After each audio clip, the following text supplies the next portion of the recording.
I don't know if you guys have ever been in a situation where you're talking to somebody and all of a sudden they bring up religion or talk about spiritual stuff, and you're kind of sitting there like, hey, is this my chance, or am I supposed to say something here? Do I just let it lie?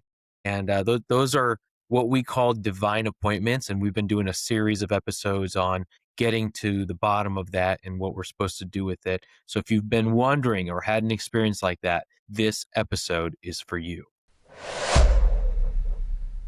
Welcome to Gospel Talks Podcast, where we help Christians all over the world become more effective in relational evangelism and discipleship. I'm your co-host, George Binoka, and with me today is Jeff Musgrave, the author and the founder of the Exchange Ministry, and we're so glad to have him.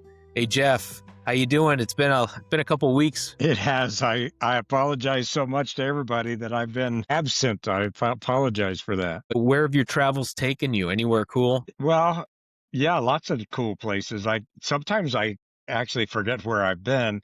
Been to Missouri, Pennsylvania, New Jersey. I was in Wisconsin. So those are kind of the last four places. I had five training events in the last in 5 weeks. It's actually the last couple of weeks I've actually been dealing with some health issues here in our family, and got those somewhat under control. So here I am. We're so glad to have you. We've been doing this series on divine appointments. There's probably some people that are jumping on for the first time, but could you kind of catch us back up, since it's been a couple weeks, jog my memory, tell us how you would define a divine appointment and a little bit of what we've covered. Yeah, I love the concept that a divine appointment is when God providentially empowers you to touch a life that he's already been working in.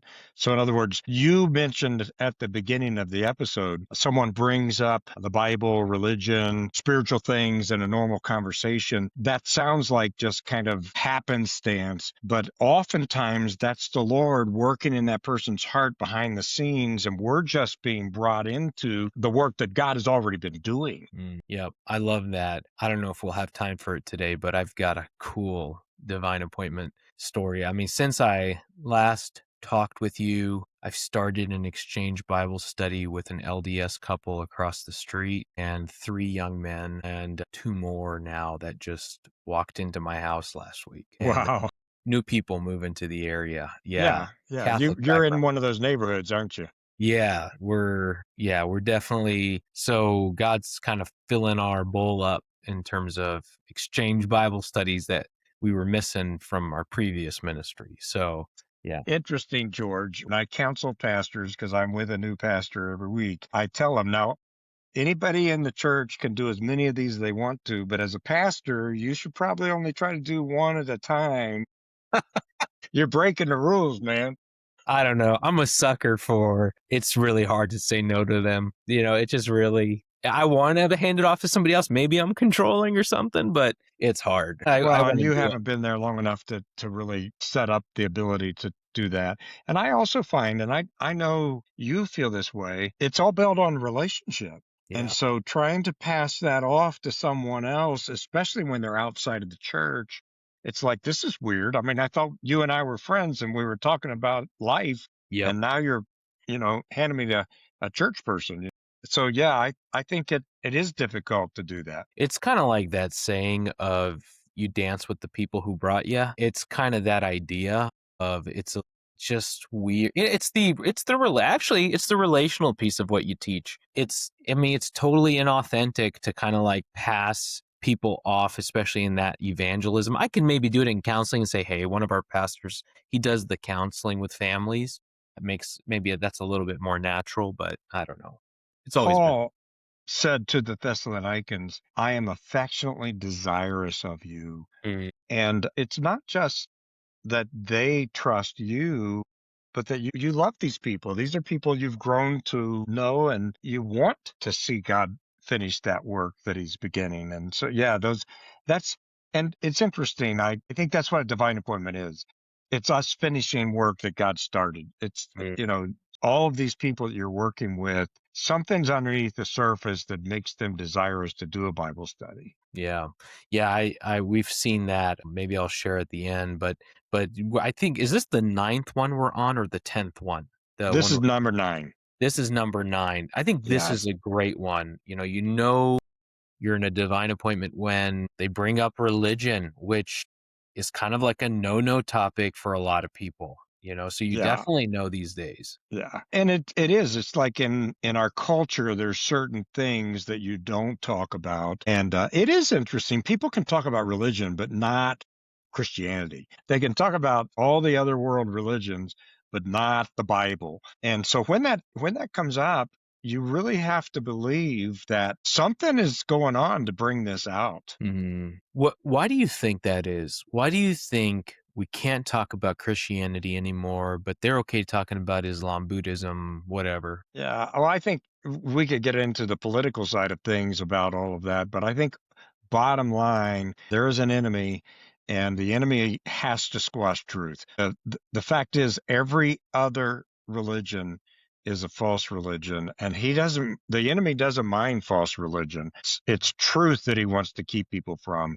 Mm, And so that really is the bottom line of everything. I've always said I really believe in conspiracy theory, and there is one conspirator, and it is the enemy, the devil, and mm. he's the one who is working everything that he possibly can. He's not a powerful, or how do you say that? Omnipotent. Yeah, omnipotent. Yeah. He doesn't have all power, and so he can't control everything, but everything he can control, he's trying to get people away from truth. Yeah, I think the spiritual fight behind the scenes is becoming more obvious as time goes on. But I mean, coming back to this topic of religion, spirituality, I kind of tend to be like a pounce on it as soon as the opportunity comes. But this is a pretty sensitive topic. How have you approached when they first bring this up? I mean, how do you feel them out to what extent they're ready to talk about it? Yeah, I think that underlying our um jumping is kind of a I gotta take this opportunity right this minute. It's not gonna come back to me. Um, if I think in terms of this is the Holy Spirit revealing a work that is under the surface, then it's not such a panic. I got to do something right this second. The reason I say that is because oftentimes these conversations come up in environments that are not conducive to the gospel. Maybe you're at work and you even have a rule against it. That the good news is they brought it up, not you. It's kind of almost fair game, but it's still work, and we're getting paid to work, not to talk about God. And so I like to think of it in terms of we can put that in the back of our mind and say, how can I get this person into an environment that would be conducive for a gospel conversation. And so that would be my first thought is if this is a conducive environment, I've got the ability to have a half an hour conversation here because remember, we can give the gospel and thoroughly in 20 minutes. But if they have questions and we're back and forth and it takes an hour or two, it's much better. And so I would first of all ask, do I have that time? And if I do, then yeah, let's jump on this conversation right now. If not, say, that's a great subject. Let's you and I have lunch and then name a date and let's talk about that. And so setting ourselves up to be able to have an in-depth conversation without interruptions, that's really valuable. Yeah. Yeah, so valuable. It's a big deal catching people at the right time because it can be a big turnoff when you're trying to catch them in the middle of something, and it kind of feels presumptuous on our, you know, the, from their perspective, it feels presumptuous to them that we insert ourselves and say what I have to say to you is more important than what you have to do. While that's true, it's still a disregard for them, and that's how they perceive it. So I love finding out is this a good time? Once you get past that and you're going to, what kind of questions or diagnostic questions come with this divine appointment? Well, I think setting yourself up for success is really valuable here. So when they bring this up, don't just say, let's have lunch sometime. Say, I would love to talk about that and kind of so that they know when we're getting there, we're talking about the subject you brought up. And then I would just remind them, I kind of remember what they said and say, you were saying that you've been reading the Bible lately. How did that come about? what's going on that makes you want to read the Bible, and just start getting some of their story. Okay. So you're just kind of asking these open-ended questions. We're getting them to talk. When you're dealing with this specific divine appointment, because there's been specific things related to each kind of divine appointment, is there anything else specific to this one that you've taught, or are there verses on the Bible that address this kind of person who's seeking? Well, I do think we have to always remember that this is not just an absent passing curiosity on the part of the person, that no one seeks after God. And if a person is seeking after God, that's an evidence of the work of the Holy Spirit in their heart. And so that's really the thought process behind all of these divine appointments is we're looking and we're seeing people who are seeking God, and the Bible tells us that doesn't happen. So when we see it happening, what we know is that God is at work. God is the one who's drawing. Yeah. Yep. For sure. They don't come. I think is it John chapter 8. They don't come unless the Father, or John chapter 6. They don't come unless the Father draws them. But And here, sometimes people get upset about that verse and say, well, it doesn't seem, and here's the deal. God is drawing people. I mean, it's not like, uh, um, it doesn't happen very often. God is in the saving business. He's been doing this for thousands of years. He wants to rescue the world. That's why he sent Jesus to seek and to save that which was lost. And so we can be confident that around us right now, there are people that God has wooed himself. We just have to find them. hmm. I guess I have a question for you. That temptation to pounce and kind of almost out the gospel, just throw it all out there at once and feeling like this is the only chance we have. Why do you think we as Christians are tempted that way? I mean, is there any underlying theology, bad theology that makes us like that? I know we're eager for a good thing, but why do we sometimes blow it in the sense of rushing and not going God's pace? And why do you think we're tempted to rush like that? I think there's all different kinds of things. And you might have some thoughts about why you think that is. I sometimes think it's really just an eagerness, an excitement. And what we have to do is temper it with this thought. Most people need more than one touch with the gospel. God has Right. given me a relationship with this person. And if I can utilize this relationship to give them what they need to be able to make a credible decision, then Right. I want to take advantage of that, the opportunity to be able to do that. That's why we love a relational evangelism. It's literally we want to give them what they need to be able to make that life transformative decision that's going to bring them into a living, loving relationship with God. Hmm. I love that. Yeah, I think that's phenomenal. So, considering all of this section of divine appointment, somebody who's asking a religious or a spiritual question, because they are people who ask a religious spiritual question, is it safe to assume they're coming from a religious or some sort of spiritual background? Is there anything we need to be on guard of in terms of the kind of words we use? Do we need to be careful about anything in particular, and any kind of traps with these kind of divine appointments? I think, first of all, unless we know their story, we can't assume anything. You can't come into a circumstance assuming anything. You have to get that story. And that's why um, I don't think we think about this. We think about evangelism as me kind of preaching. Mm. This back and forth conversation is so valuable because we have to figure out where that person is and what they're thinking. Every single person Jesus dealt with, he dealt with differently because they were thinking differently. Right, right. So I don't know if it's okay to share. I'd love your thoughts because I haven't actually met with these people yet. They came over the initially, but maybe we could talk live. You could coach me live on the air here just a second. But kind of very interesting. Definitely a divine appointment. These folks are moving to the area from another city here in the valley. They drove by the church, saw the sign, and saw that the front 3 acres of our property has animals on it. And what we do, we rent it out to a lady that boards animals. She's one of our neighbors here in the neighborhood. And they have goats. And that's the connection, is they thought, whoa, the husband grew up in a Baptist church 30 miles from here and walked away kind of. She grew up Catholic. They saw we're a Baptist church that has goats close to where they're moving, and they feel like, hey, something's happening here. I never would have put all that together, but they did. God did it just like that. Well, they call me and ask me if they can donate the goats and they'd like to meet with me. And I said, well, we can't accept your donation because they're not our animals in that field, but I can put you in touch with that lady. We don't need to be part of it. I mean, if you want to give your goats to her or whatever, great. They're attached. The goats are almost like pets. They love them and they want to be able to see them and stuff. So, but you can come over to my house. I'd love to talk with you. I have a Bible study at Fridays at 7. We do a Bible study. We talk through the gospel. You're welcome to be part of that. They said, well, we're not socially ready. We have some anxiety socially. I'm not ready quite to jump into a small group of 10 other people. Can we just meet with you and your wife? I said, all right, just come over to the house before the Bible study at 4. So they walk in the house, mom, dad, 2 daughters. Their daughters start playing with my daughters. They're playing in the den. Parents and us sit down in the living room. And I go, so what's your story? And they start telling us their story and the whole life story and how they kind of walked away and different things. Don't go to church. Mom goes to church. And she said, I'm going to tell you something, but a lot of people kind of poke at me, especially Christians, when I've told them this, especially pastors. I said, okay, hit me. And she said, I was raised Catholic. I said, oh, well, I was raised Catholic. So what's the big deal? Why would I poke fun at you? And so we started talking some more.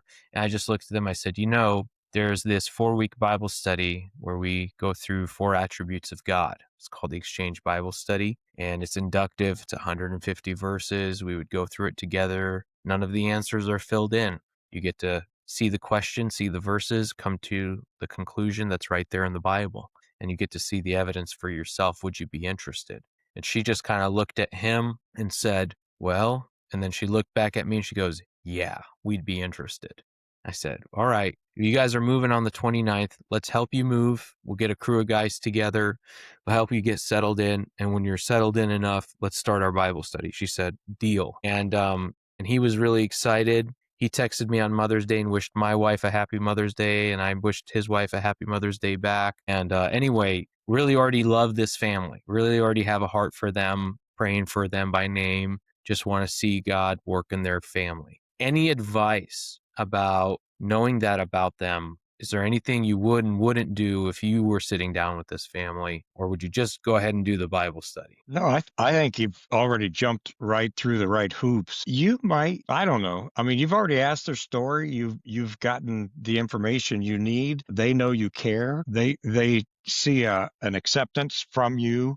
I mean, everything that they need is just right there. That's beautiful. So I think getting started right there at God is holy, and just watch their response. See where they're going with it. My guess is that both of them, based on their backgrounds, are going to be really, really impressed with the beauty and the splendor of God. I mean, that's what they're going to come away from lesson 1 with. Lesson 2 will probably be a little harder. And so I would just give you and I'm sure you would do it anyway, give them that forewarning, lesson 2 is a little dark. Lesson 3 is my favorite, and kind of prep them for that, because it probably will be the hard spot for them. Right. Yeah, I think so. And I think But I I'm think they're really, ready for lesson 1. It just sounds like they're ready to go. yeah, I think they're gunning to go. But when we've been talking about this thing on divine appointments, and I thought, wow, I was sitting in my living room. I thought, wow, Yeah, Jeff it's a said there perfect was such, example. oh yeah, Although, George, I will just say this, and I'm saying this for our audience, not for you. If you had not purposely set up them coming to the house and talking, none of this would happen. And so what you did was you recognized it as God working in their lives, and then utilized what God was doing to be able to take the steps that you knew were necessary. So I think that's one of the things we have to recognize with divine appointments. Just because we understand this is the hand of God doesn't mean that it's going to fall into place. We still have actions to take. yeah. I actually been dying to talk with you about this. I think I've come to a realization. I already knew that meeting with people over coffee was a really good thing, and I did many exchange Bible studies that way. But I'm starting to realize that my home is one of the best tools I have. Like, for some reason, I didn't realize what it communicates to people when you're hospitable with your own home. It's one thing to be hospitable in a coffee shop. I don't think it means that much, but it's still good. Your time means a lot. But being hospitable in your home is like, I don't know. I can't really quantify. I feel like we need to do a whole episode on this. Yeah, I think we should. I think you're because I agree with you. I think your best evangelistic tool that you own is your own home. Right. And it just it hits different in your home. Yeah. It hits Yeah. different. Yeah. That's good. Yeah, let's do that. Let's do Okay. that. Is there anything else we want to do to wrap up divine appointments and Yeah, this? all of that we've been talking about is kind of uh, um, commonplace in our day to day. We recognize it, we see it, but let's just put a little biblical foundation on this. Here are some examples of biblical divine appointments where we see them in the Bible. Obviously, Nicodemus, I mean, that's a perfect one. The woman at the well is not nearly so perfect because if Mm, Jesus hadn't pursued that, that wouldn't have been an obvious divine appointment.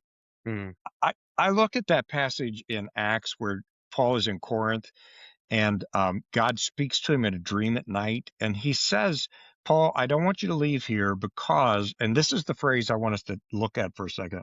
I have much people in this city. And literally what he is saying is there are people in this city that I'm working in their lives. I'm drawing them to myself. mm, And I want you to go look for them. And so that's why I love to say evangelism is like a great treasure hunt. I mean, mm. we're not trying to work it up. We're not trying to make it happen. We're just trying to find the people that God is wooing to himself because we know that he is. And that just changes everything to me. You know what it is, I think, too, is it's trusting God's sovereignty, that He is sovereign over relationships. It's what enables us to walk at God's pace in that opportunity. Yeah. Yeah. And you don't have to hurry it. You don't have to push it. You don't have to blah, as you would say. You just walk at God's pace. That's a beautiful way of saying it. Yeah, I was just doing some counseling this morning that was in one of the chapters Jerry Bridges wrote in the book Trusting God, how God is sovereign, not just over events, He's sovereign over people. Absolutely. Another divine appointment that you see in the Bible where that sovereign hand of God comes out is Philip and the Ethiopian eunuch. And I think all of us get that one because that Ethiopian eunuch was actually reading from the Bible. There weren't that many Bibles around in those days. So this is very, very amazing Right. that and it was obvious. I mean, Philip immediately knew, oh, this is why God sent me here.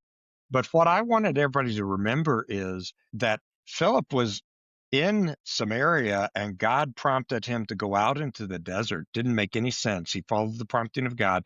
And then when he was there, this chariot's going by and he says, I want you to go join yourself to the chariot. And if Philip had not obeyed the prompting of the Holy Spirit, he would have never known that man was reading the Bible. And I think to myself, wherever you are, I'm sitting in my home today, wherever you are, we are surrounded by people that God is wooing to himself, but we don't know what's going on behind those closed doors. Hmm. And so the only way we're ever going to know is if we join our lives with their lives, then they start revealing what God is doing, what's going on under the surface.